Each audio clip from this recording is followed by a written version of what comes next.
El asombro, una de las características de Dios es asombrar al alma, pero para asombrar uno tiene que estar abierto infinitamente a su presencia, dejarse sorprender por Dios. Nosotros vamos, así como hacemos en la agenda, vamos anotando todo y parece que Dios tiene que ir acompañando lo que nosotros le decimos. Por eso digo lo del crédito, ¿no? Señor, ¿qué me salga por acá? Y por ahí Dios, vas caminando en la calle, hola, ¿qué tal? ¿Cómo estás? Bien. ¿Y tu marido bien? Sí, ¿sabés que cambió de lugar? Sí, ¿dónde está? Ahora es gerente del Banco Nación. ¿Viste? Dios te está poniendo ahí una persona para que te conectes, pero nosotros seguimos pidiendo por el Banco Francés. ¿Somos así o no? Esa es nuestra vida. O sea, se dan cuenta que poco conocemos a Dios. Dios es el dueño de todo, es providencia. Bueno, entonces, ¿ninguna otra pregunta respecto del perdón?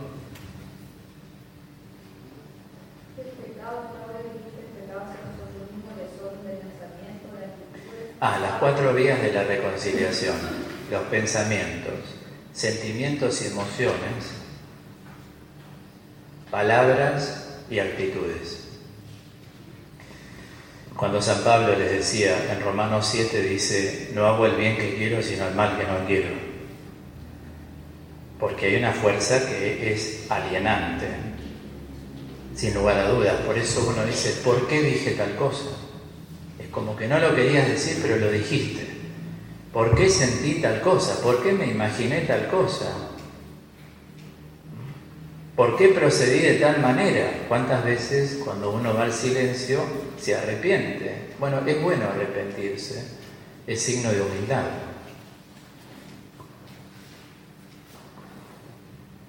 Pero ven que a veces se escapan cosas que uno no desea. Hay que cuidar mucho. Las palabras a veces son más hirientes que cualquier actitud. Uno tiene que pensar mucho las palabras que pronuncia, porque después para borrarlas da mucho trabajo. Y depende de dónde cayeron esas palabras. Hay palabras que caen en terrenos delicados. Hay personas que son muy complejas en su personalidad. Y después no la podés retirar esa palabra fácilmente. No la podés convencer de retirarla porque se conectan con esa palabra. Y hay palabras que realmente son hirientes. Sin ser malas palabras, son malas y muy malas. ¿Se entiende, no? O sea, sin ser una grosería, son palabras muy hirientes. Yo atendí muchas personas, mujeres, por ejemplo, cuyos maridos les decían, vos para lo único que servís es para limpiar la casa, vos lo único que sabés hacer es cocinar, vos lo único que... Siempre peyorizando, nunca confirmando. Entonces llega un momento que el cansancio psíquico de la persona es tal que dice, ¿qué sigo haciendo al lado de este hombre? La retiro, porque también por respeto a vos mismo no podés dejar que te peyoricen de tal manera. Tiene que llegar un momento donde uno tiene que plantearse, me debo respetar a mí mismo. La gente llega hasta donde uno le permite. O sea, digo, en el orden afectivo, conyugal, eso es una cosa más compleja, pero también en los trabajos, en los lugares, ¿no? También uno tiene que manifestar el respeto hacia uno mismo, es fundamental. Algo que no se tiene tan en cuenta, respetarse a uno mismo. La palabra respeto deriva del latín. El término es res spicio. Res spicio quiere decir mirar hacia arriba, mirar con altura. Despreciar es lo opuesto de respetar, es mirar hacia abajo. Esa persona me despreció, te miró hacia abajo. Es muy feo ser peyorizado, porque lo primero que hacen es voltearte la autoestima, y la autoestima es el regulador de nuestra afectividad. O sea, si nuestra autoestima está baja, nuestra personalidad entra en declive. ¿Se comprende? Por eso si hay algo que respetar es eso. Romanos 12:7. Allí dice San Pablo, que cada uno tenga una estima razonable de sí mismo.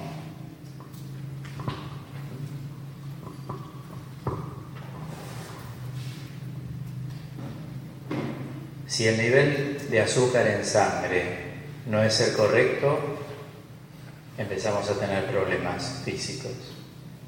Si tenemos la presión o alta o baja, tenemos problemas.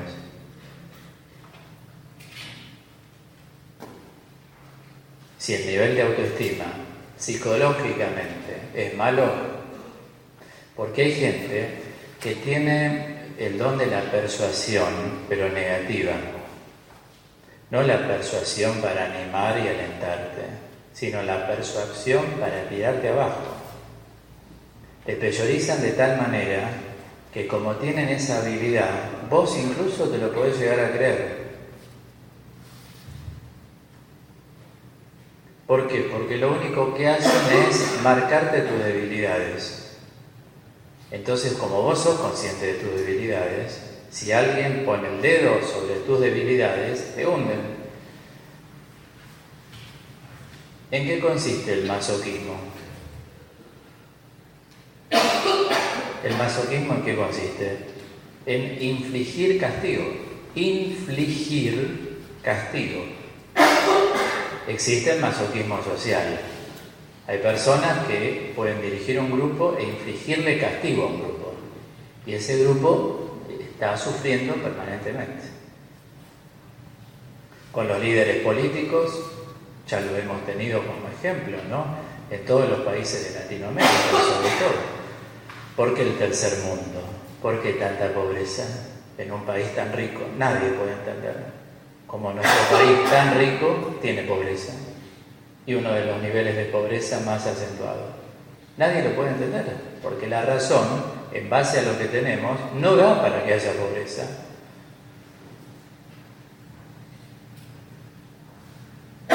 Existe el masoquismo social. ¿Y ahí cómo cabe el perdón hacia esas personas, como es acá, bueno, que tienen corazón de piedra? Claro.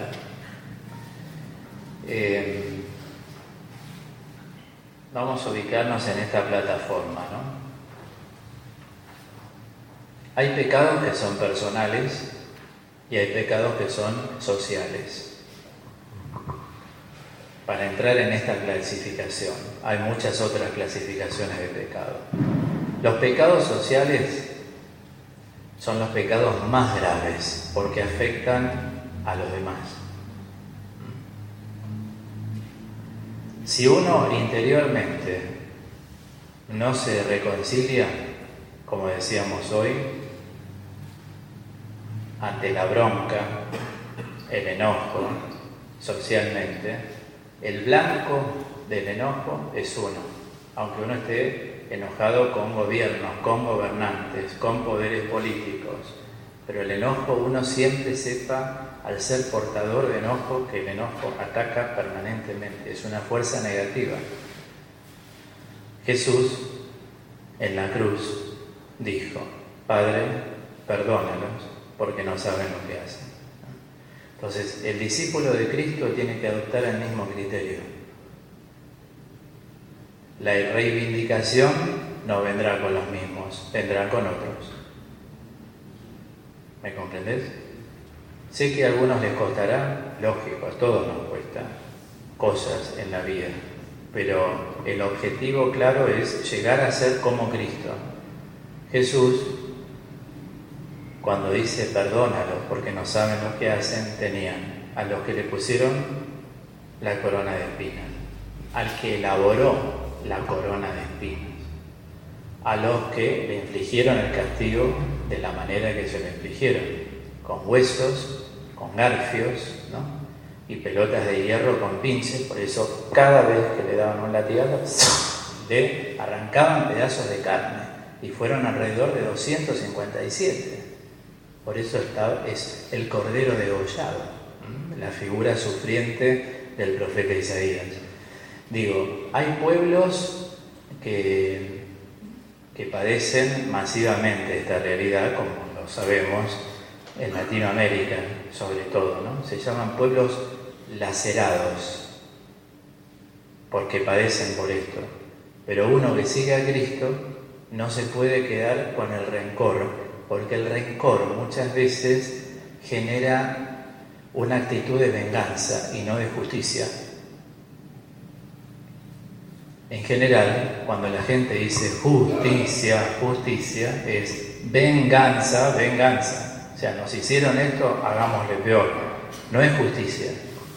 Justicia es otra actitud distinta.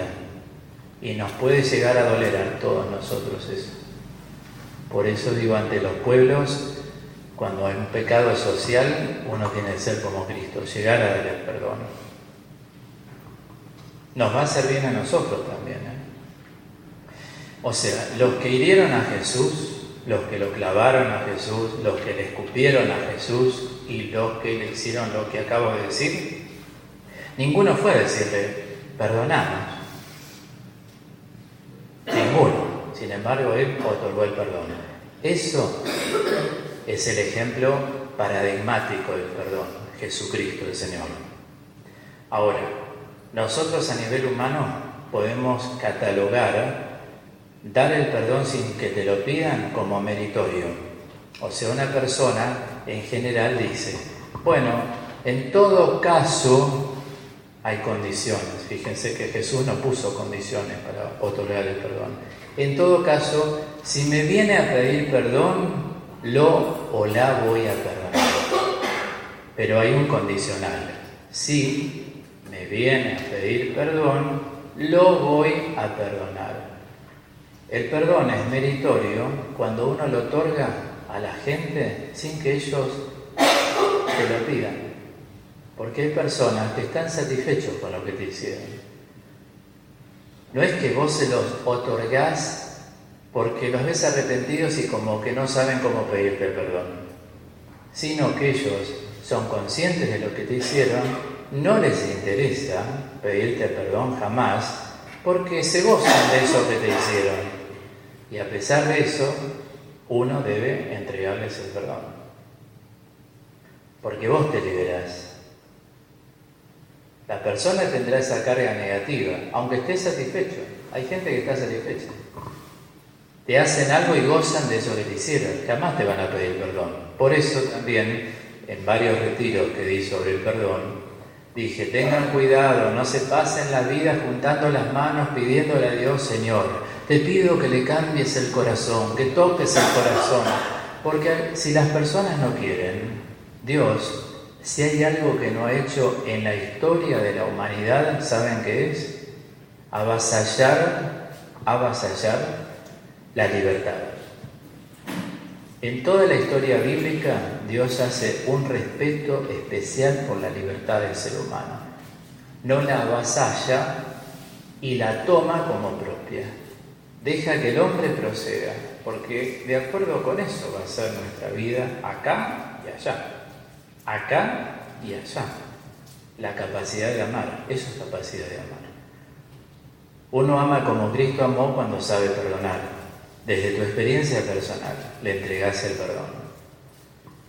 Digo, hay gente que se desgasta años, está esperando a ver si cambia el corazón, está esperando que esa tía o ese tío, esa abuela, ese padre, esa madre, a ver si años, yo le pido todos los días al Señor, no te neurotices pidiendo tanto. Si querés es lícito pedirle, hacete una semana de oración. 7 días seguidos, 7 Eucaristías. 7 días seguidos, 7 salmos pidiendo al Señor que le toque el corazón. Pero acordate que si ellos no quieren, Dios lo que no hizo nunca en la historia, y lo vemos desde Abraham hasta Jesús, 1850 años, es tomar una decisión por la persona. Entonces, por más que vos le pidas, después estás desperdigando tu energía pidiendo el perdón para ver que haya una reconciliación, y esa persona no le interesa en absoluto reconciliarse con vos. Y vos seguís pidiendo y seguís, mientras pedís te desgastás porque no ves resultados. Por eso la oración siempre hay que hacerlo con límites. Recordemos que somos seres temporales, por lo tanto nos manejamos con 2 categorías en el mundo: espacio y tiempo. Espacio y tiempo. No somos eternos acá, en la eternidad sí, nosotros acá somos temporales, espacio y tiempo. Entonces si orás, date 7 días de oración. 7 es un número bíblico que implica plenitud. Dejás pasar un tiempo, 7 días más, pero no reces años por lo mismo, eso no conviene. Dios no es sordo, Dios escucha perfecto nuestra oración. Lo ideal es acompañar la oración con algún ofrecimiento. Señor, esta semana que hago esta oración, estoy disponible para cualquier persona que necesite de mí. Entonces justo te llaman, ¿podrías venir a darle de comer? Y vos decís, ay, tengo tal cosa. Dejo esa cosa para ir a darle de comer, que la persona ni se entere. Pero vos le decís a Dios, mi disponibilidad es mi ofrecimiento esta semana, Señor. Cualquier persona que me necesite, ahí estoy. Para escuchar, para comprar un medicamento, para acompañar, te ofrezco esta semana. Solo que lo sepa Dios. Eso es ascesis. La oración siempre tiene que estar acompañada por una ascesis. Tenés frío, no prendés la estufa. Una semana entera no la prendés porque estás haciendo un proceso de oración. 7 días. Pero digo, no desperdíes la energía. Pidamos a Dios, sepamos esperar. Pero si las personas no quieren cambiar, a lo mejor están muy satisfechas de lo que te hicieron. Aún que te hayan dejado en la calle.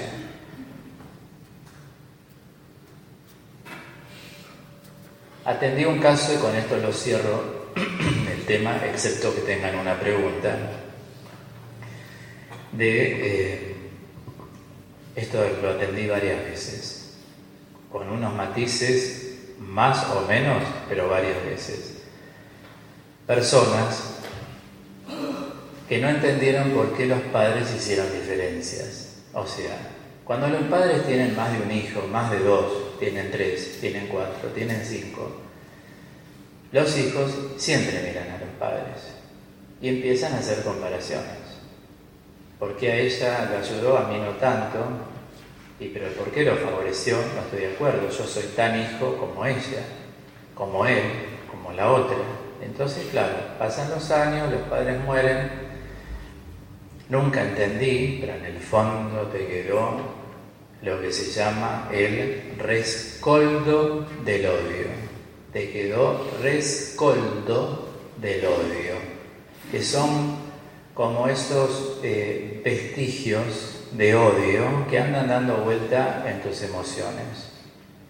Pero uno nunca sabe los secretos que hay en la mente de un padre y de una madre. Entonces, a varias personas que atendí con este mismo caso, vuelvo a decir, con más matices o menos, les he dicho, vos tenés que pensar, primero, que tus padres son libres de hacer lo que ellos decidieron. Vos podés estar de acuerdo o no con la decisión de tus padres, pero acordate de esto, vos no sos dueño o dueña de tus padres, de las decisiones de tus padres. Y tus padres, como vos, tienen debilidades, tienen defectos, tienen límites. ¿Por qué tienen que ser perfectos? ¿Por qué tienen que haber pensado igual? ¿Cuántos padres ayudan más a un hijo? Porque se dan cuenta que ese hijo lo necesita más. Y cuando digo que ayudan, no me refiero solo a lo económico. Están más con ese hijo, alientan más a ese hijo. Hay cosas que los hermanos no vemos y que los padres ven. Y las madres que las han tenido en sus vientres lo ven. Pero uno se quedó con que a mí no me abrazaba tanto como abrazaba a mi hermana. A mí no me abrazaba tanto como abrazaba a mi... Bueno, tenés que ser más maduro. Y entonces uno en contraposición. Pero recibiste esto, recibiste lo otro. Ah, sí, eso sí. Ah, sí, eso sí. Quédate con eso. Uno a veces se compara igualitariamente y cada uno es único y diferente. Entonces uno como hijo tiene que también aceptar a los padres. Y en el orden económico, que eso siempre es lo que afecta mucho en todas las familias, pasa esto, lo mismo. ¿Y por qué lo ayudó a mi hermano y a mí no me ayudó? Entonces ya le haces la cruz a tus padres. Él sabrá por qué le habrá ayudado. Pero también tiene decisión tu papá y tu mamá a decidir lo que ellos entienden que deben hacer. No tiene que pasar por la consulta del hijo. Son padres, es otra misión. Entonces, si ellos decidieron hacer eso, es porque ellos lo decidieron. Uno también tiene que respetar la voluntad de los padres. Pero los hijos, a los padres, no les dejan pasar una. Entonces, eso generó mucha conflictiva. ¿Bien? Uno no acepta que los padres decidan. Y puede pasar también, Claudio, que después, cuando uno sea padre, haga exactamente lo mismo. Totalmente. Eso se llama proyección. ¿Sí? ¿Sí? Uno proyecta lo mismo. Y hay padres que me lo han dicho. Que sus padres hicieron esto y que ellos están haciendo lo mismo con los hijos, o sea, son conscientes. Y hay ruedas donde no quieren entrar, y a veces entran y dicen, ¿cómo salgo? Bueno, empezá a cambiar actitudes. Y hay una incidencia.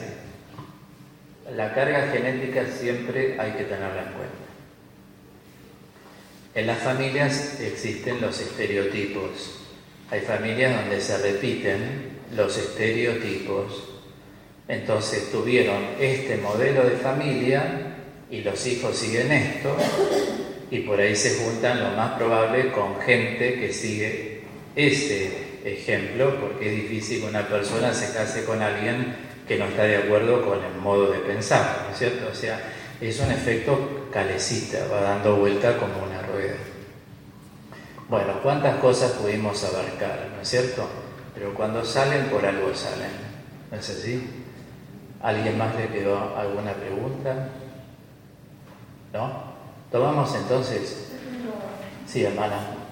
Hablando con una familia justamente así del perdón, sobre todo el pecado social, costaba entender, y es difícil también, pensar que el Padre misericordioso quiere la salvación de ese hijo, hablábamos de los políticos, no en ese caso, y que era difícil pensar que esa persona que fue tan mal, tan cruel, yo tengo que pensar que va a estar conmigo allá en el paraíso, por el amor de Dios, no por la misericordia. Nosotros estamos acostumbrados a eso, más castigo.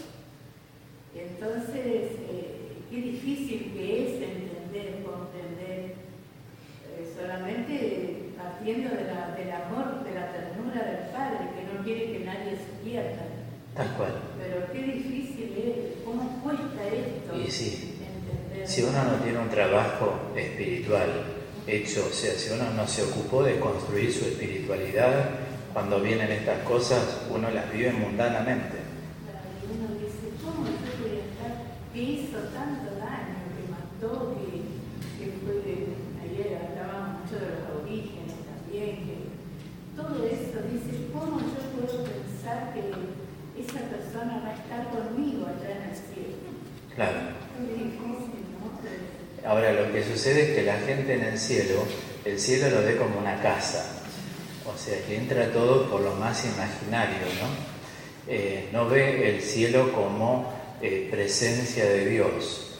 Y también lo que nos cuesta es entregar el juicio a Dios. Porque dice el libro de los Hechos de los Apóstoles, Jesucristo, dice, nos ha enviado a anunciar que Él ha sido constituido por el Padre juez de vivos y muertos. Entonces, si hay un juicio que nunca va a fallar, que es perfecto, es el juicio de Jesús. Ahora hay que ver si yo tengo incorporado en mi vida la imagen de Jesucristo, juez de vivos y muertos. Si uno bíblicamente se adhirió a esa imagen de Jesús, juez de vivos y muertos, creo que todo lo deja pasar. Porque sabe que el juicio que haga Jesús es el exacto, incluso que puede distar de lo que uno pudo haber imaginado o pensado. Dejar el juicio a Jesús, eso le cuesta mucho a la gente. Lo vemos en los medios de comunicación y en la vida cotidiana. Alguien hace algo, le voy a mandar a mis abogados, le voy a mandar carta documento. Todos viven mandando cartas documento, porque no saben con quién se metieron, no saben quién soy yo. Es decir, el egoísmo apunta arriba. Son muy pocas las personas que dicen, voy a ir a la Eucaristía y cuando llegue el momento de la consagración voy a inmergir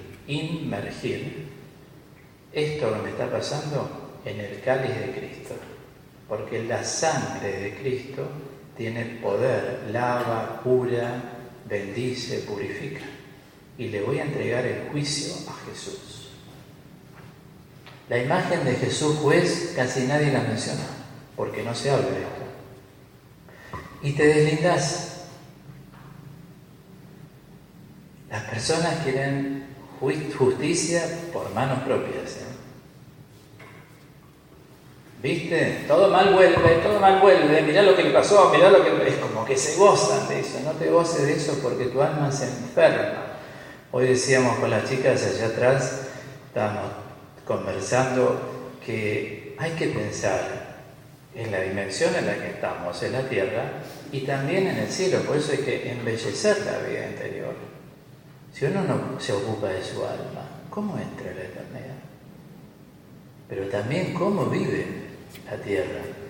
Por eso se nos habla de hombres nuevos, porque nosotros, con este modo de pensar y de vivir, vivimos muy distinto de los hombres que todavía no han encontrado al Señor. Les doy esta cita bíblica. Segunda carta a los Corintios 2,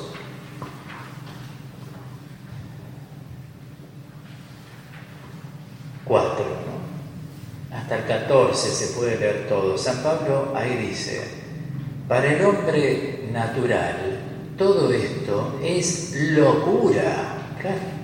En cambio, para el hombre espiritual, no dice un ser espiritual, nosotros no somos seres espirituales, somos hombres.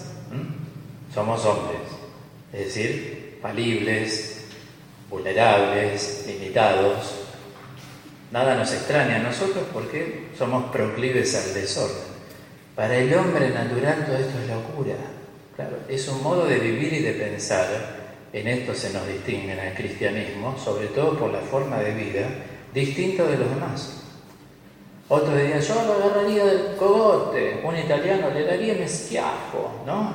Dirían así. Todo es justicia por las manos, ojalá que se pudra, ojalá que se muera, ojalá que esto, ojalá que lo otro. Uno escucha, uno dice, ojalá, pero ¿sabes lo que está diciendo? Ojalá, en árabe, quiere decir Dios quiera. ¿Cómo decís? Ojalá que se muera. Sos un terrorista de aquellos. Encima mencionamos a Dios para que se muera y se pudra una persona. Ojalá que se muera, ojalá que se pudra, ojalá que todo le vaya mal, ojalá que... No puede salir todo eso. Eso habla de un corazón que está en llamas, pero no en llamas de amor, está en llamas de odio. Entonces también ahí uno se tiene que plantear, ¿a qué Cristo estoy siguiendo? Por eso digo, hay hermanos, porque están bautizados, que no siguen al mismo Jesús que nosotros seguimos. El Jesús bíblico, el revelado en la palabra, ese es el Jesús que seguimos. Por eso a veces hay que simplificar los razonamientos humanos y empezar a dejar todo al juicio de Dios. Recuerden que Dios, como se lo define en la teología, es un eterno presente continuo. En Dios no existe cansancio, en Dios no hay un antes y después. Mientras nosotros dormimos, Dios trabaja. Por eso dice la Escritura, entre tantos textos, en Lucas 1, Él hace proeza con su brazo. Derriba a los poderosos de su trono. ¿Sí? El Señor siempre actúa. El tema es que si nuestra fe no está en consonancia con esto que estamos diciendo, Señor, vengo a entregarte el juicio en este cáliz para que vos actúes a tu modo. Nosotros, en general, tenemos una forma de relacionarnos con Jesús que es aquel que, vení, ayúdame, vení, me ayudás, como si fuera el asistente nuestro, cuando Jesús es Dios. Entonces soy yo el que me tengo que poner de rodillas, anonadarme y entregarle a Él y saber esperarle a Él. Y un punto, como les decía a las chicas allá atrás, un punto candente para la edad que tenemos nosotros, en general, digo, edad promedio, es tomar siempre conciencia que la vida es transitoria en la tierra. Entonces, cuando vos sabés que la vida es transitoria en la tierra y te preparás para la eternidad, empezás a desconectarte de un montón de realidades. Y vos sentís que Dios te acompaña, Dice el salmista 117, es el salmo. Me empujaban para derribarme, pero el Señor me ayudó. Él es mi fuerza y mi energía. Él es mi salvación. Vos estás con Dios, siguiendo su palabra, el que es fiel a mi palabra, te pueden tirar de todo. Ahí está lo que planteaban las chicas antes, ¿no? No permeabilizás. Vos ves que afuera llueve a cántaros, pero en tu vida interior hay equilibrio. Parece que esa persona fuera inmutable. Bueno, justamente que menciono esto, la inmutabilidad es uno de los ejercicios espirituales que tenemos que trabajar siempre. Hoy hablábamos de Isabel de la Trinidad, ¿no? También Isabel de la Trinidad se propuso en su vida trabajar mucho la inmutabilidad. O sea, no me muevo de Dios, no me muevo del plan de Dios. Y lo que voy a hacer, yo sé que el Evangelio no me lo avala, vuelvo a la inmutabilidad. No me muevo de Dios. Como dice la carta a los Hebreos, capítulo 12, versículo 2. Fija tu mirada en el Señor, o sea, no te muevas de ahí. A veces nos vamos a encontrar con una línea de demarcación. De este lado la luz, de este lado las tinieblas. Nosotros que somos de Cristo somos de la luz. Como dice San Pablo, nosotros somos de la luz y del día. Pero a veces hay cosas que te indignan, hay cosas que te cansan el alma y vos querés hacer un poco de juicio por tus propias manos. Y hacemos así, pasamos una pierna para el lado de las tinieblas. Hay que tener mucho cuidado, porque en las tinieblas, el que dirige el mundo de las tinieblas es el innombrable. Cuando vos te pasás para acá, después te va a costar muchísimo volver al otro lado, porque es como el agua y el aceite no se mezclan. Entonces, ¿qué hace el pérfido? Usa a las personas, parece que le da la victoria, y una vez que los usó, los destruye. Por eso dice San Pablo, nosotros somos del día y de la luz, no somos de la noche y de las tinieblas. Es decir, está marcando a través de estos objetos que él utiliza, estos efectos de día y noche, tinieblas y luz, está marcando algo en la espiritualidad que es muy fecundo. O sea, no te pases del lado que no es de Jesús. Vos permanecés siempre del lado de Jesús. Y Jesús lo dice, yo soy la luz del mundo. El que me sigue no andará en tinieblas, sino que tendrá la luz de la vida. Y uno se da cuenta, porque a veces te dan ganas de reaccionar y decir, ¿sabes que lo agarraría? Lo mataría, ¿no? Una forma de decir exagerada. Pero vos te quedás acá, le entregás el juicio a Dios y vos ves como Dios te sigue acompañando. Te tiran de todo, pero no te toca una bala. Y tampoco tenés en el corazón el deseo que se mueran. A ver, quiero ver, ¿viste lo que le está pasando? Porque se portó mal. Si ya tenés eso en tu corazón, es que estamos insanos todavía. Tenemos que entrar en un buen camino de salud. Y voy a decir una cosa más que me parece crucial. Muchas veces nos hacen cosas y la gente le dice a Dios, Señor, mostrame quién me lo hizo. Porque las tinieblas trabajan en torno alrededor nuestro. Por ejemplo, vos te enterás que alguien dijo de vos tal cosa, pero nadie te dice quién lo dijo. Una cosa desagradable. Entonces el alma se empieza a agitar. Pero a ver, decime, ¿quién te lo dijo a vos? No, mirá, yo no te lo puedo decir porque bla, bla, bla. Bueno, pero ¿quién? Después vas a otro. ¿Y quién te lo dijo? Pero vos oíste esto, pero ¿por dónde vino? Entonces no tenés respuesta. El alma se empieza a agitar. El alma se empieza a agitar. Y Dios muchas veces hace esto. ¡Pum! Te retiene la mirada.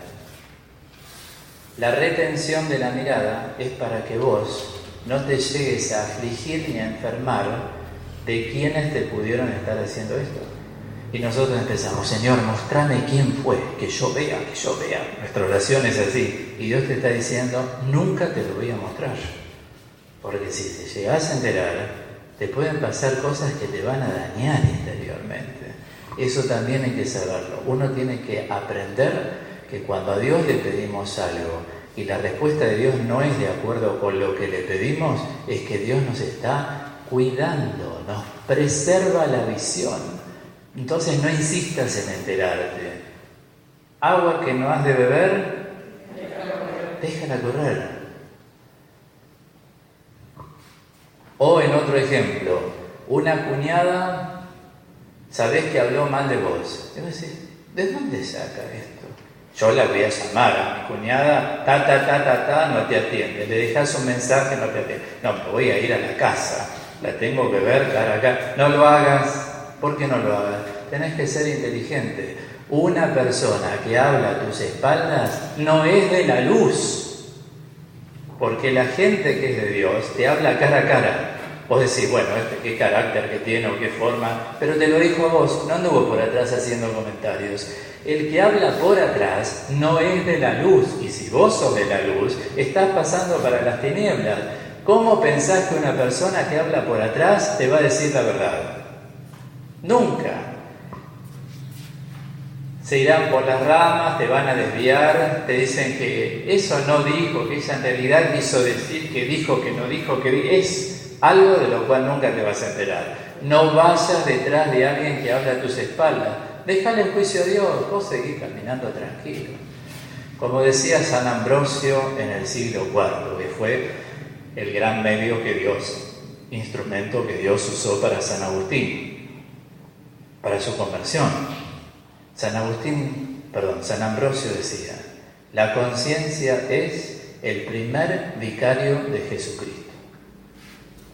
O sea, quien te representa ante Dios es eso. Entonces, si alguien habló mal de vos, tenés cuidado porque esto puede ser también un zarpazo de parte del mal espíritu, porque ya que te ve bien, te quiere perturbar. Te perturba utilizando gente que no está del lado de Dios. Entonces van por atrás de chisme en chisme, dicen que dicen, amigos míos que se han separado de las mujeres. Las mujeres, a veces algunas, insensatas en este caso, les decían a la familia, a la amiga, a la otra prima, a la otra, y él andaba y se preocupaban porque dicen, yo no hice esto, pero ¿por qué anda diciendo te tenés que retirar de ese escenario? Vos sabés cómo actuaste delante de Dios. Hay cosas que conocen un tiempo y después hay que cerrar el capítulo. Lo que digan de vos, te entregáselo a Jesús.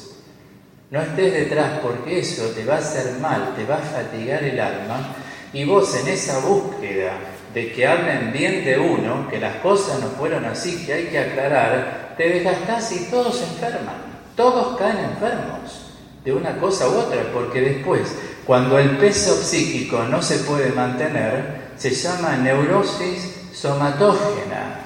O sea, la neurosis que va viviendo la persona le afecta a todo su cuerpo. Ya no lo podés mantener a nivel mental, entras con un debacle sistémico. Empezás a tener problemas acá, no te funciona bien el hígado, empezás con el intestino, en la columna. Es como que todo el organismo se te desorganiza. En cambio, cuando uno lo entrega a Dios, es caminar tranquilo por las calles. El que no te saluda, que no te salude. Vos seguís siendo vos en Dios. Vos en Dios. Sos persona de Dios. A Jesús lo criticaron, lo calumniaron, levantaron falsos testimonios. Y esto lo vemos a diario en la gente. ¿O no lo vemos? ¿Lo vemos o no? ¿No existen estas cosas? Sí, claro que sí. ¿No existe la envidia? Los celos, las movidas de piso. Entonces, pero la gente desperdiga la energía con la cuestión de que querés aclarar. ¿Qué decía Feynman? No aclares que oscurece. Claro. A veces aclarar las cosas demasiado no sirve. No sirve demasiado. Sé vos. Cuando tenés que aclarar, solo ante quien corresponde. El resto que piense lo que cada uno quiera. Tu conciencia es el primer vicario de Jesucristo. Uno aprende a vivir de esa forma, porque si no, ¿en qué nos diferenciamos los cristianos? Si vivimos y reaccionamos igual que los que no son, o que no viven la vida de Dios. Tiene que haber una diferencia entre los que estamos haciendo la opción después del llamado de Jesús de responderle de aquellos que no lo están siguiendo. Nosotros tenemos un modo de vida distinto y el mundo quisiera que vos hagas como ellos hacen, ¿no? El mundo tiene una fuerza centrípeta. Con esto no formo dos bandos, simplemente estoy marcando la diferencia de cómo vive, piensa y siente el mundo y cómo vive, piensa y siente una persona que está en el camino de seguimiento a Jesús. Nos cambia la vida. Nuestra vida no es ritualista, ir el domingo a misa, arrodillarme y ya se acabó todo. Nuestra vida es vida de todos los días. La santidad es hacer de lo ordinario una cosa extraordinaria, ofreciéndosela a Dios. ¿Vamos bien? ¿Sí? Leamos juntos ahora en este apunte. Salmo 95. Le damos a las hermanas también. ¿Tenemos más copias o no quedaron más? Ahí compartimos. Bueno, tal vez no quedó más, ¿no? Sí. Gracias.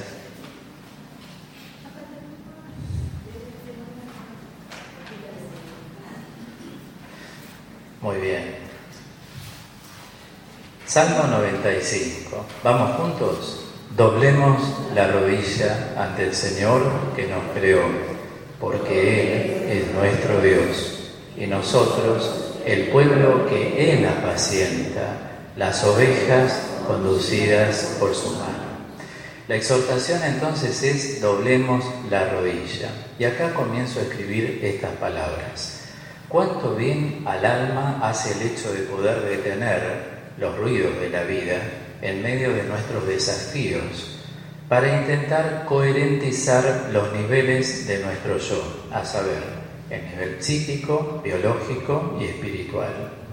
Sin humildad, doblemos la rodilla ante el Señor, se torna imposible darse el tiempo y espacio necesario, lo cual encierra el concepto de oportunidad y generar objetivamente lo que llamamos el arte de evaluar. Y aclaro, ¿a qué llamamos arte de evaluar? Es la conjunción de valores objetivos y la objetividad de las cosas, lo cual nos permite el ascenso a la espiritualidad encarnada, desde luego, según nuestra vocación universal y particular. Entonces, el arte de evaluar, el equilibrio te da esto, arte de evaluar, conjunción de valores objetivos y la objetividad de las cosas. ¿Cuáles serían los valores objetivos? Los valores objetivos son tres, son los que señala Jesús cuando discute fuertemente con los fariseos, a quienes llamó fariseos y escribas hipócritas. La palabra hipócrita deriva del griego. El hipócrita era el actor que representaba tan bien un personaje que uno lo creía, era como verlo a ellos, ¿no? De ahí viene hipócrita. ¿Por qué lo llama así? Él se enoja mucho. Son conocidos en el capítulo 23 de Mateo los ayes. Ayes tiene que ver con ¡ay de ustedes, escribas y fariseos hipócritas! La palabra ay, sin H, lógico, proviene del hebreo hoi. Hoi quiere decir irritación. Eso es lo que expresa, irritación. Jesús se irrita porque veía que los fariseos y los escribas hacían que el pueblo cumplieran con un montón de cosas que ellos, como ejemplo, no cumplían. Y en Mateo, fácil de recordar, 23:23. Allí el Señor dice: ay de ustedes, escribas y fariseos hipócritas, que someten al pueblo en vez de practicar, y ahí vienen los tres valores: la fidelidad, la justicia y la misericordia. Fidelidad, justicia, misericordia. Cuando digo que el arte de evaluar es la conjunción de los valores objetivos, estos son los valores objetivos. Fidelidad, que era la fidelidad, hoy lo definimos como un pacto de confianza. Hay fidelidad cuando se sostiene la confianza. Justicia en el sentido de la mesura.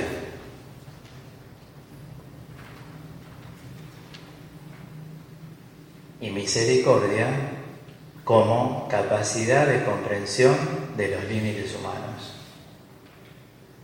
La palabra misericordia proviene de miserere, miseria, cordie, corazón. Por eso son los límites humanos. Dentro de los límites están las debilidades y también las deficiencias que podemos tener. Fidelidad, justicia y misericordia. El arte de evaluar. Cuando hay equilibrio en el amor, uno nota que puede conjugar la fidelidad, la justicia y la misericordia. Estos son los valores objetivos. Y la objetividad de las cosas significa que uno retira las emociones y permite que el intelecto determine. Muchas veces nosotros no vemos la objetividad de las cosas, sino la subjetividad de las cosas. Como lo siento, lo hago. Si no lo siento, no lo hago. Por ejemplo, el Señor nos exhorta a orar diariamente. Bueno, yo cuando lo siento voy a una iglesia. Cuando no lo siento, no voy. A mí me gusta ir a la iglesia cuando está vacía. Cuando está llena, no me gusta ir. O sea, si el templo es casa de oración, como dijo Jesús, la casa de mi Padre es casa de oración, tengo que ir al templo a orar siempre. Sí, puedo ir cuando estoy con más silencio, porque necesito ese silencio, lo digo, pero no puedo discriminar que cuando hay otros no voy porque hay otros, porque somos un pueblo que camina. En la misa generalmente hay más gente que cuando no se celebra la Eucaristía. Digo, es un ejemplo. Nosotros también somos un poco subjetivos. Queremos a una persona, le regalamos todo lo mejor. Por ahí no reconocemos objetivamente lo que es esa persona, sino que nos manejamos con que lo siento o no lo siento. Eso es un enemigo. Lo mejor que hay es ser objetivo. Por eso hablamos de el arte de evaluar, la conjunción de estos tres valores objetivos con la objetividad de las cosas. O sea, uno, cuando tiene que hacer una opción, si no apunta a la objetividad, la opción seguramente va a ser equivocada. ¿Cómo se apunta a la objetividad de las cosas? Bueno, los libros de la sabiduría de la Biblia sugieren algo muy importante, que es la conveniencia. Cuando uno tiene que priorizar siempre la conveniencia y no lo ideal, porque en lo ideal siempre hay una cuota efectiva puesta. En la conveniencia siempre hay objetividad. Observemos este detalle. Tenemos una abuela nuestra que por ahí es miedosa, ¿no? Y el médico dice que tiene una enfermedad, pero tratándola la persona va a ir bien. Si le decimos, abuela, el médico nos dijo que tenés esto, los temores de ella empiezan a elevarse.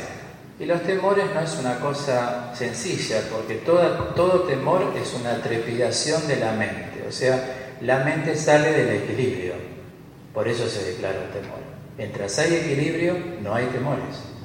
Fíjense la relación que hay en esto. Cuando uno está equilibrado, no se atemoriza fácilmente. Entonces decimos, bueno, el médico dice, hay que decirle la verdad. Para él lo ideal es decirle la verdad. Para nosotros lo conveniente es no decírsela. Lo conveniente que hace elige el objetivo. Lo ideal, subjetivamente uno actúa. Y en la vida, en muchas cosas, conviene ser más objetivo y menos subjetivo. ¿Cuánta gente se arrepiente de haber echado un manto de subjetividad en vez de haber sido más objetivo? ¿Ven? Estas dos cosas, decimos, es el arte de evaluar, porque merced a que sabemos ensamblar, podemos ser equilibrados, incluso en la capacidad de amar. Dice un dicho muy popular, la culpa no es del chancho. Claro, por ejemplo con los hijos, voy a dar este ejemplo para que se entienda bien. Muchos padres tuvieron carencias y dicen, yo no quiero que mis hijos pasen por lo mismo, y les dan de todo. En general, cuando los padres tuvieron carencias, la tendencia es a dar de más a los hijos. O sea, está este reloj, pero le voy a comprar el otro, y ya que salió el otro le compro, que tenga 5 o 6, sí, yo no tuve uno, pero mi hijo que tenga 5. No, ahí no estás acompañando, estás apañando. Y a veces confundimos el verbo apañar con acompañar. ¿Qué hacen los padres? Los padres en realidad que son objetivos de remolque, van llevando la nave hasta alta mar. Entraron en alta mar y le dicen a los hijos, ahora camina solo, siempre me vas a tener. Pero los padres vuelven con el remolque a donde tienen que estar, ubicados en su casa. No está, nene que te falta, nene que te falta, que yo te paro esto, que yo... Ya están en alta mar, déjalos que naveguen solos. Cuando uno es objetivo, quiere que los hijos crezcan, no que estén de la mano de papá y la mamá teniendo ya 30 años. Una cosa es el consejo, saber acompañar, y otra cosa es apañarnos. Nosotros en la vida actuamos para ayudar a otros como remolque. ¿Qué hacemos con nuestros alumnos? Los acompañamos hasta donde llegan, pero después siguen otros, después ya tienen que navegar solos, como nos pasó a nosotros. Digo, a veces nosotros somos remolque aún en medio de alta mar, mal hecho, eso es subjetividad. Cuando una persona es objetiva, sabe bien hasta dónde. ¿Se comprende este ejemplo? ¿Sí? El arte de evaluar. ¿Ven? En eso consiste el mensaje central del equilibrio. Seguimos un poquito más.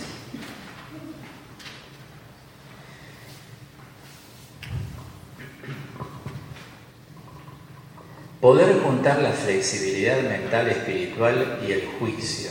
Qué buena recomendación. Flexibilidad entre lo objetivo y lo que creemos que es. Lavelle, un filósofo, si bien tiene una formación neokantiana, es decir, apunta a la moral del deber, subraya la centralidad del deber en la vida moral. Como nos enseña la Escritura a través de San Pablo, nuestra mirada se centra en el espíritu de la ley más que en la ley en sí. Igualmente, esto da para distintas hermenéuticas, o sea, interpretaciones, dado que en general las personas entendemos nuestros actos morales según las circunstancias y la formación que hemos construido hasta este momento. Y pongo en letras más oscuras, ¿no? Precisamente por ser personas libres debemos asumir la responsabilidad de nuestros actos. Siempre hay contacto con la realidad. Los estudios de salud mental dicen que una persona puede mantener su salud mental siempre y cuando tenga contacto con la realidad y sea agradecida. Son dos elementos básicos para la salud mental. Contactarse con la realidad y ser agradecidos. El contacto con la realidad es la mirada objetiva. Y ser agradecidos significa tener memoria en el corazón. O sea que tu parte más íntima también registra las cosas. Por eso la gente suele decir, yo nunca me olvido de que cuando precisé, fulano o sultano estuvo al lado mío. Eso es gratitud. ¿Qué te genera? Decir gracias. Tenés contacto con la realidad y memoria de tu corazón. Cuando Lavelle insiste en su pensamiento sobre la centralidad del deber en la vida moral, se debe a que la vida moral, a diferencia de la vida religiosa, espiritual, se desarrolla todavía en el seno de la temporalidad. En vez, aquellas personas que fortalecemos nuestra alianza con el Señor por el poder del Espíritu, llegamos a sublimar, esto es, permitir a la realidad objetiva trascender en Dios, y por eso no se llega a permeabilizar. O sea, sabés que te critican, decíamos hoy, alguien te calumnió, cometió pecado, no levantar falsos testimonios por suposiciones, por ideas, por envidia, ¿no? Por celos, vos seguís caminando. No hables nunca con alguien que no es de la luz, porque nunca vas a encontrar la verdad. La verdad solo la encontrás con gente que es ambarina. Si uno no es ambarino, el otro no se puede compatibilizar. O sea, una persona sincera con una persona falsa nunca va a llegar a ningún lado. Son agua y aceite. Por eso los santos, para dar un ejemplo lindo, se olían entre ellos. Los santos eran amigos de otros santos, sin saber que eran santos, pero la diafanidad que existía en esa comunicación permitió el crecimiento de ambos en la santidad. Vamos a ver un ejemplo claro. Una de las chicas tenía, me mostraste, yo te vi, ¿quién era? La de ahí está, San Benito, ¿no? San Benito con su hermana tenían una relación excelente. Su hermana fundó la rama femenina. Y la hermana añoraba estar con San Benito, pero San Benito era muy rígido en sus reglas, más en aquel tiempo, ¿no? Y en Monte Cassino, donde él fundó su monasterio, ellos estaban arriba y las benedictinas estaban abajo. Tenían tanta amistad y tan linda, esto se lo cuento porque es verídico. Una vez él le dice a la hermana que viniera tal día. Entonces la hermana vino. Después de un mes la hermana fue subiendo al monte y llegó y él la recibió. Y le dice a una hora determinada: bueno, ahora volvé a tu monasterio porque ya es hora, nosotros tenemos nuestra oración. Y la hermana quería seguir hablando de Dios junto a él, porque era un hombre de Dios. Ella es santa escolástica, o sea, no se quedó atrás en la santidad, ¿no es cierto? Entonces él le dijo: no, hermana, tenés que bajar porque acá tenemos una regla y tenés que bajar. Y la hermana cruza los dedos así y le pide a Dios: Señor, hacé que me pueda quedar. Se largó una lluvia torrencial que era imposible que ella bajara el monte hacia su monasterio. Se pasó hablando toda la noche de Dios. ¿Por qué añoraba esto tanto la hermana? Porque después, cuando amaneció, bajó y al rato murió. Los santos huelen todas estas cosas. Digo, son cosas lindas para ver lo que es la diafanidad en la comunicación. San Francisco y Santa Clara. San Francisco llamaba a Clara su plantita espiritual, pero la muy amiga de Francisco era otra, que era laica y ni siquiera era de la orden. Ella le hacía pastelitos a Francisco, porque a Francisco le gustaba comer unos pasteles que ella le preparaba siempre. Tenían estas cosas y todos llegaron a la santidad. ¿Ven? Los santos se huelen. Por eso digo, la compatibilidad se hay cuando hay altos denominadores en común. La compatibilidad no se da cuando hay bajos denominadores en común. Los bajos sirven para las emociones. Qué lindo la pasamos, qué bien, mi amigo, mi amiga, hasta ahí llegaste. Pero para que algo permanezca, tiene que haber altos niveles de compatibilidad que permite la transparencia de la comunicación entre las personas. Por eso las amistades que perduran Perduran por la diafanidad, la comunicación. Uno se comunica con la mirada, con la voz, con los gestos, con las actitudes, con todo eso se comunica. Piensen ustedes los que llevan varios años de casados. ¿Quiénes tienen varios años de casado acá? Digan cuántos años, más o menos. 32. ¿38? A 32. ¿Por acá? 18, 32, 25, 29, 37, aunque sea poquito, 20 años, miramos, 16, 25. ¿Cómo hicieron para permanecer tantos años? ¿No es cierto? Esa será la pregunta del montón. ¿Cómo hacen para hacer? ¿Cómo aguantan para estar tantos años? Tienen que tener altos niveles de compatibilidad. Ahora, los altos niveles de compatibilidad no les restan las diferencias, porque los dos son cada uno distintos. No les restan las diferencias.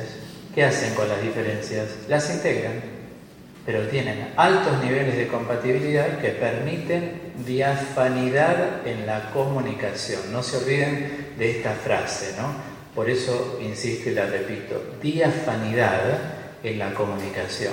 Se mantiene una comunicación entre las dos permanente, por eso tantos años.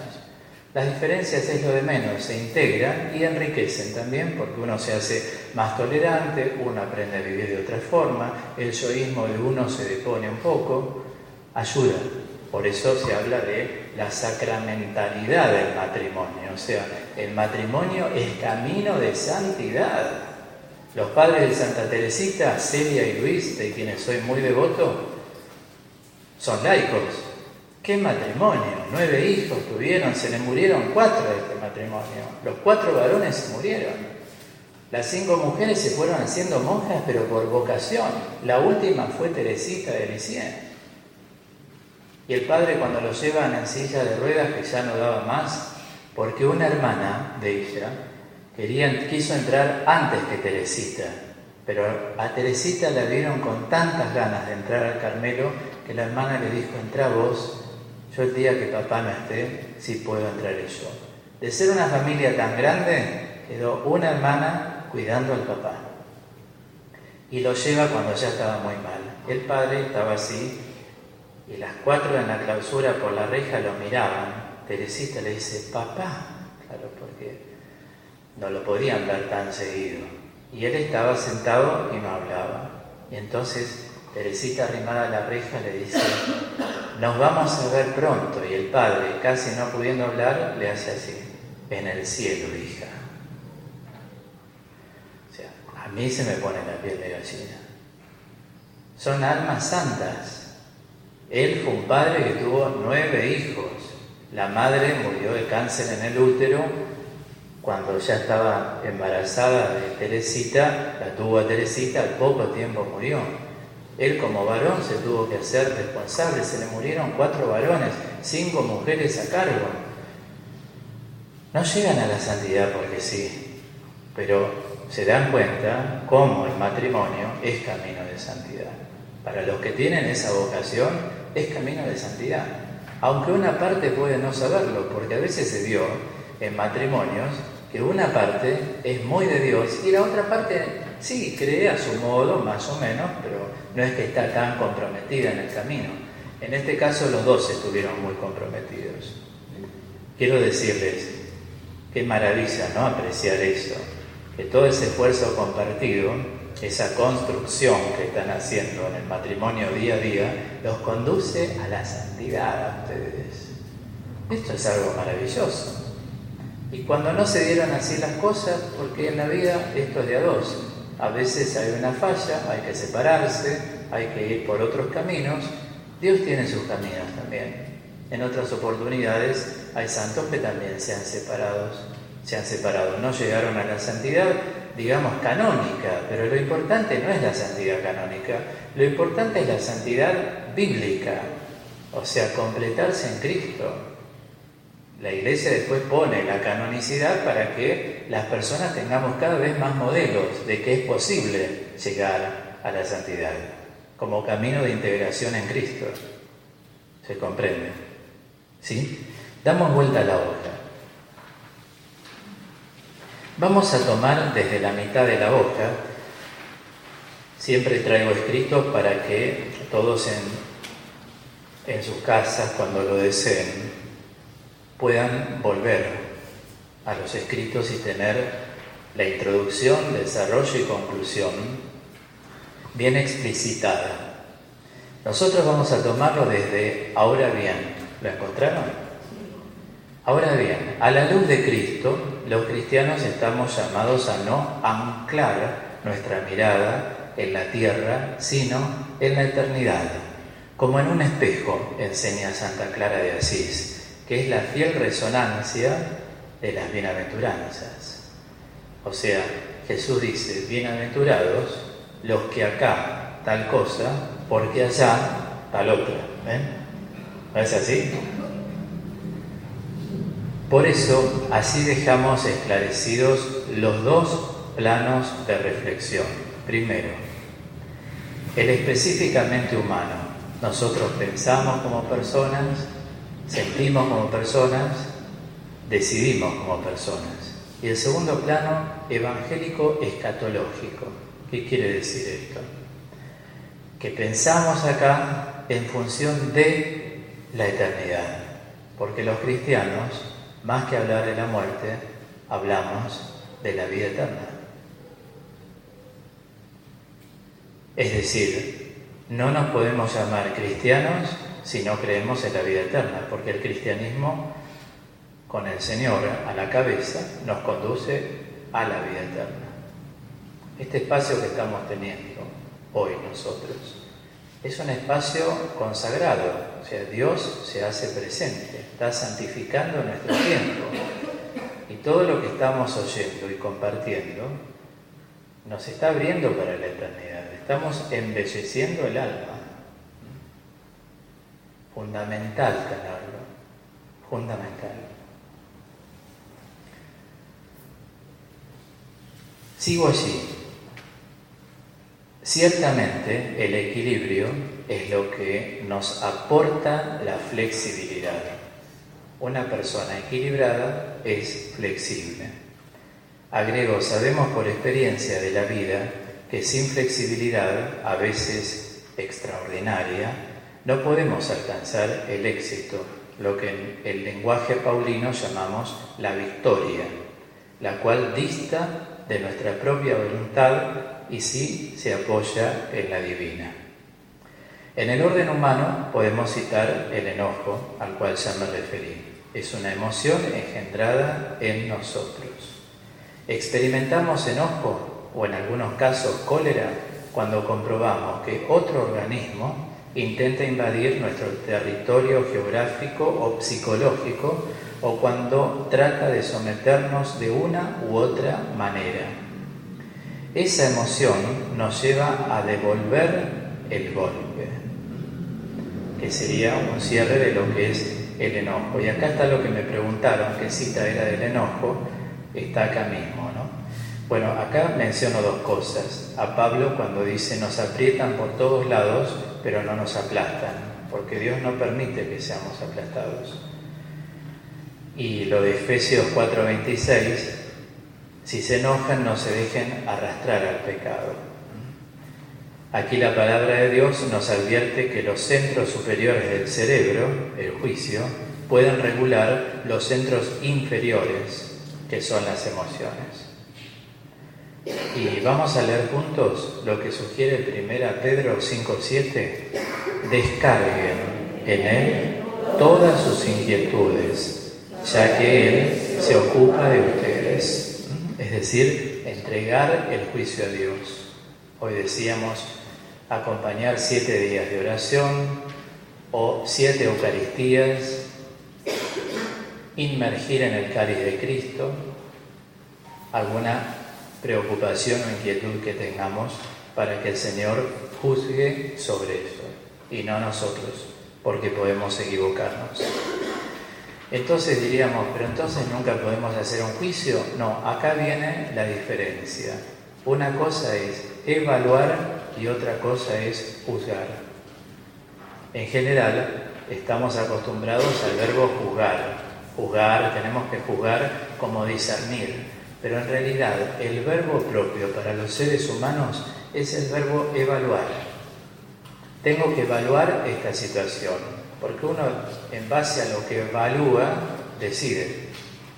En cambio, juzgar ya es declarar sentencia. Es un lugar muy alto para nosotros, éticamente. Toda persona que juzga declara sentencia. En este sentido que Jesús dijo, no juzguen y no serán juzgados. ¿Cuándo juzgamos? Cuando declaramos sentencia. Esa persona es así, no se puede hablar, no evaluamos, estamos directamente declarando sentencia. Uno siempre de la gente ve uno o algunos pocos aspectos, pero siempre recordemos que los hombres somos, como dice San Gregorio Magno, un microcosmos. Cada uno de nosotros somos un pequeño mundo. Entonces uno ve algo de la persona, sabe algo de la persona, en proporción a lo que es desde su genética, el vientre de la madre, si fue deseado un hijo o no fue deseado en adelante, uno conoce algo. Por eso Jesús nos quiere prudentes. ¿Por qué nos quiere prudentes? Sin la prudencia no hay equilibrio. La prudencia puede ser vista como actitud o puede ser vista como virtud. Hace un rato dijimos que la paciencia es una capacidad de tolerancia, ¿recuerdan? ¿Y qué es la prudencia? La prudencia es una capacidad estratégica. Cuando uno evalúa, utiliza la prudencia. El Señor dijo, sean mansos como las palomas y prudentes como las serpientes. Una persona prudente es estratega. ¿Y cómo se hacen las estrategias? Con tácticas. Muchas veces se piensa una táctica creyendo que es la ideal. Se pone a prueba. Si no es la ideal, hay que cambiar las tácticas, emplear otra, a ver cómo funciona. Eso es evaluar. Una persona que evalúa es porque es prudente. Sin prudencia no se puede evaluar. Y ahí vamos una vez más ¿a qué? A la objetividad. Es como uno pudiera llegar a decir, vamos a hacer un curso, ¿no? Y decimos, uy, pero este profesor nunca sonríe. Pero no te fijes si sonríe o no sonríe. Vos te vas a perfeccionar en algo. Si como docente es idóneo, jerárquico en su materia, vos notás que al lado de él sentís que tenés que aprender un montón. Eso, fíjate. La objetividad es en el curso lo que me da, porque no es un curso de integración social, es un curso de perfeccionamiento. Entonces, vos lo que tenés que ver es la idoneidad de la persona. Esa persona es idónea, tu conocimiento frente a ese conocimiento es mínimo. Recibí lo que te da, ni te fijes subjetivamente si sonríe, si no sonríe, si hace un chiste o no lo hace. Mirá lo que aprendés, que eso es lo que te va a hacer bien. Nosotros a veces no sabemos distinguir esto. ¿Por qué? Porque nos falta prudencia. Pero vuelvo a decir, me ubico de este lado, la prudencia como actitud. No vayamos a la virtud porque es hablar de lo meritorio ya. Actitud, una actitud prudente es una actitud que busca hacer estrategia. Hace un rato dijimos, la sabiduría bíblica va a aconsejar que lo ideal no es siempre lo que hay que definir. ¿Conviene qué cosa? A ver si se acuerdan. Lo conveniente, no lo ideal. Recuerden el ejemplo de la abuela. No conviene lo ideal, lo conveniente. Lo conveniente, ¿qué hace? Prioriza. Cuando una persona es prudente, es estratega, y es estratega porque sabe ver lo conveniente. Vieron que hay gente que dice, ustedes como yo nos habremos topado con ellos, ¿no? Dicen, por ejemplo, a mí nada me sale bien. ¿Se encuentran con personas así o no? A mí nada me sale bien. ¿Eso qué significa? ¿Cómo lo traducen? Estoy como... ¿Cómo? Mal, deprimido, angustiado, frustrado. El término que más llega es la frustración. ¿Qué es la frustración? Es un cúmulo de insatisfacciones. En la vida no llegamos a frustrarnos así nomás, sobre todo cuando fuimos probados en muchas cosas, en la paciencia, en el amor, en la esperanza, en el seguir el camino a pesar de los tropiezos. Una persona frustrada es una persona que acumuló demasiadas insatisfacciones, pero seguramente no tuvo nunca prudencia, o sea, no fue estratega, porque el estratega es sigiloso, sabe muy bien lo que conviene.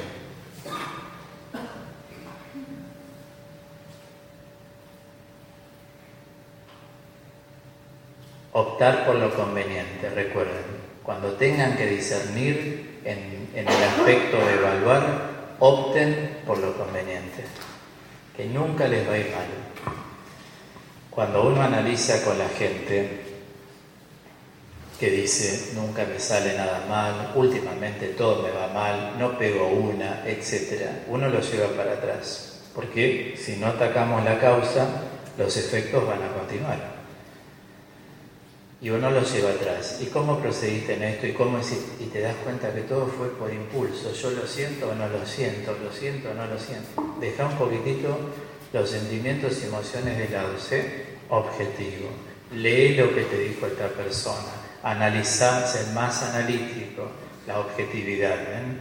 Así priorizás lo conveniente. Eso te va a poner de pie nuevamente. Por eso, cuando uno logra reconectar a la persona con la capacidad de pensar, la gente empieza a ser estratega. Mientras uno no está bien conectado con el pensar, no logra nunca ser estratega. Y la estrategia es algo bueno. A veces se vio como algo malo. Lo malo es la sutileza, pero no la prudencia.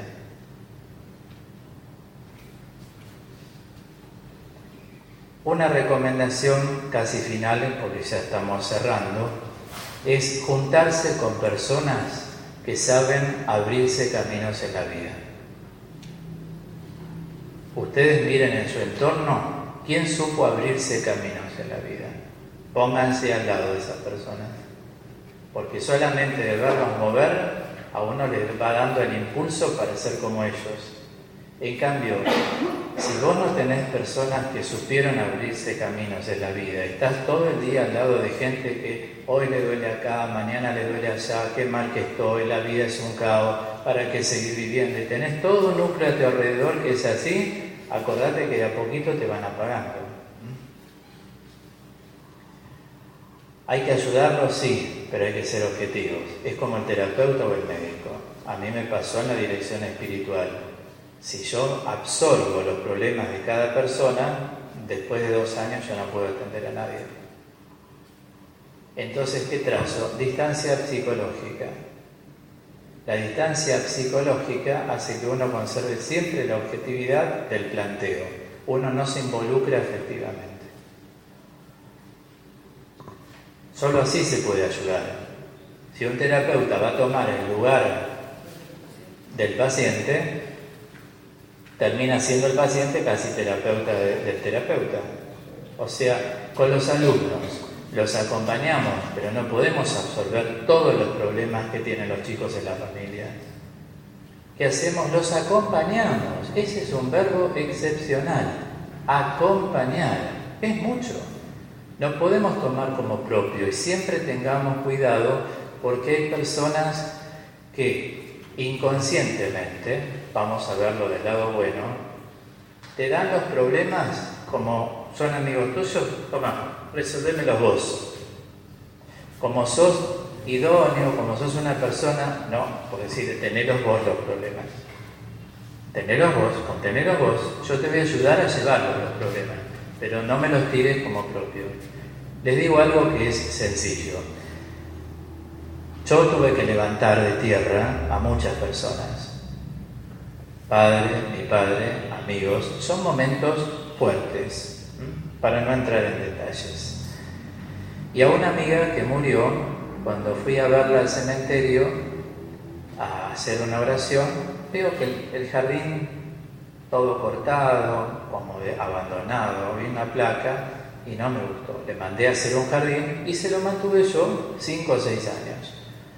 Y me pasó con varias personas que he conocido que por respeto a quienes fueron, no me gustaba ver la tierra toda resquebrajada y sin nada. Entonces les mantuve los jardines. Pero cuando llegó el momento del levantamiento, mi amiga tenía 3 hijas, las 3 casadas.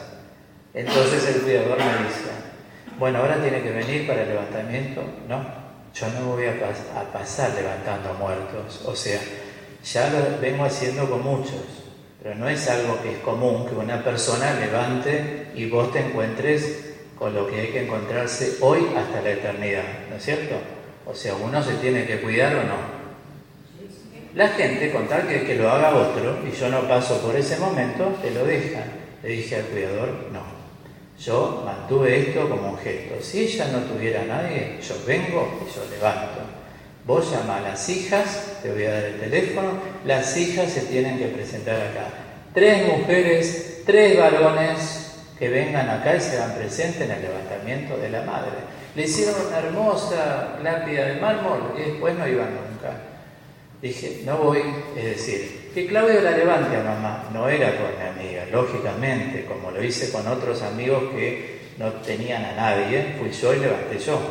Pero acá no me parecía correcto. Entonces, objetivamente dije, los van a levantar los hijos, como corresponde. Y los hice ir. Y fue la menor a levantarla, ella sola, con el marido.